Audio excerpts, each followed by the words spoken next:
Assalamualaikum warahmatullahi wabarakatuh. Halo semuanya, perkenalkan saya Akila dari kelas 6 Alden. Sekarang saya akan menjelaskan tentang peristiwa detik-detik proklamasi Indonesia. Cerita ini berawal dari Jepang yang diserang oleh sekutu menggunakan bom atom pada tanggal 6 Agustus 1945 di kota Hiroshima dan Nagasaki, Jepang. Lalu setelah itu, karena diserang, Jepang pun menyerahkan kekuasaannya kepada sekutu pada tanggal 15 Agustus tahun 1945. Setelah berita itu beredar kepada para pemuda pun langsung mengadakan rapat kilat. Hasil dari rapat kilat itu, para pemuda ingin menggunakan kesempatan emas ini untuk merdeka pada tanggal 16 Agustus 1945 atau esok harinya. Namun setelah ditanya kepada golongan tua yang diwakilkan oleh Soekarno dan Hatta, mereka ingin menunggu keputusan Jepang saja. Dan setelah itu pun para pemuda mengadakan rapat ulang. Hasil dari rapat tersebut, para pemuda akan mencoba membujuk dan mendesak Soekarno dan Hatta lagi. Namun setelah didesak pun Soekarno dan Hatta tetap tidak mau dan ingin menunggu keputusan Jepang saja. Dan karena para pemuda beranggapan bahwa Soekarno dan Hatta hanya takut kepada pengaruh Jepang, Soekarno dan Hatta pun diculik ke Rengas Dengklok agar tidak terpengaruh oleh Jepang. Setelah Soekarno dan Hatta diculik ke Rengas Dengklok, para pemuda pun berkumpul di rumah Laksamana Maeda. Laksamana Maeda adalah perwira tinggi Angkatan Laut Jepang yang mendukung kemerdekaan Indonesia. Setelah berkumpul di rumah Maeda, para pemuda pun berdiskusi tentang kapan proklamasi akan diadakan, dan para pemuda pun setuju proklamasi akan diadakan secepat-cepatnya, yaitu esok harinya pada tanggal 17 Agustus 1945. Setelah itu pun Ahmad Suwarjo langsung menjemput Soekarno dan Hatta ke Rengas Dengklok. Setelah menjemput Soekarno dan Hatta, mereka bertiga langsung menuju rumah Laksamana Maeda dan mendiskusikan proklamasi Indonesia. Setelah teks proklamasi itu jadi, teks itu langsung diumumkan kepada para pemuda yang berada di rumah Laksamana Maeda. Dan teks itu pun langsung disetujui oleh para pemuda. Dan disetujui juga yang akan menandatanganinya adalah Soekarno dan Hatta. Teks itu pun langsung ditulis ulang oleh Sayuti Melik menggunakan alat ketik.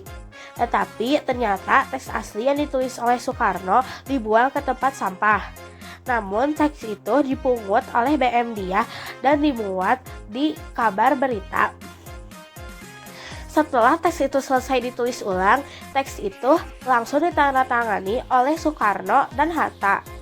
Setelah teks itu ditandatangani, mereka pun berdiskusi di mana proklamasi Indonesia akan terjadi, dan diputuskan bahwa proklamasi Indonesia akan terjadi di rumah Soekarno di Jalan Pegangsaan Timur nomor 56 Jakarta Pusat. Setelah itu para pemuda pun langsung menuju ke rumah Soekarno dan bersiap-siap di rumah Soekarno. Para pemuda pun sudah bersiap, namun Soekarno belum keluar dari kamarnya. Setelah keluar dari kamarnya, Soekarno pun langsung menuju ke mikrofon, dan Soekarno pun berpidato sedikit. Setelah berpidato, Soekarno pun membacakan teks proklamasi yang berbunyi, proklamasi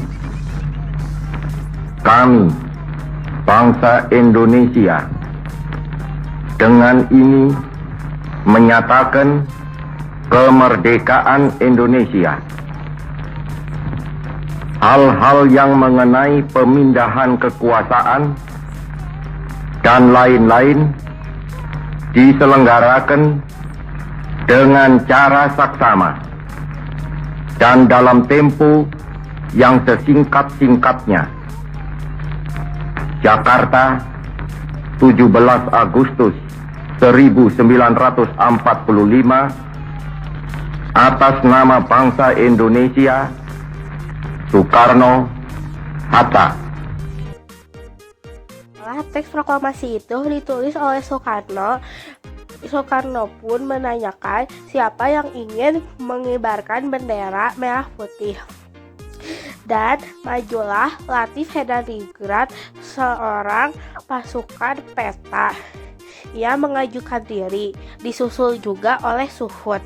Mereka pun langsung mengambil bendera merah putih yang dijahit oleh Fatmawati yang berada di Baki. Dan bendera itu pun dikaitkan kepada tali dan ditarik perlahan mengikuti irama lagu Indonesia Raya. Setelah bendera itu berkibar, semua rakyat Indonesia bergemuruh senang dan Indonesia pun resmi merdeka. Demikianlah cerita sejarah detik-detik proklamasi Indonesia. Semoga kita bisa menjaga kemerdekaan ini dan menggunakannya dengan baik. Wassalamualaikum warahmatullahi wabarakatuh.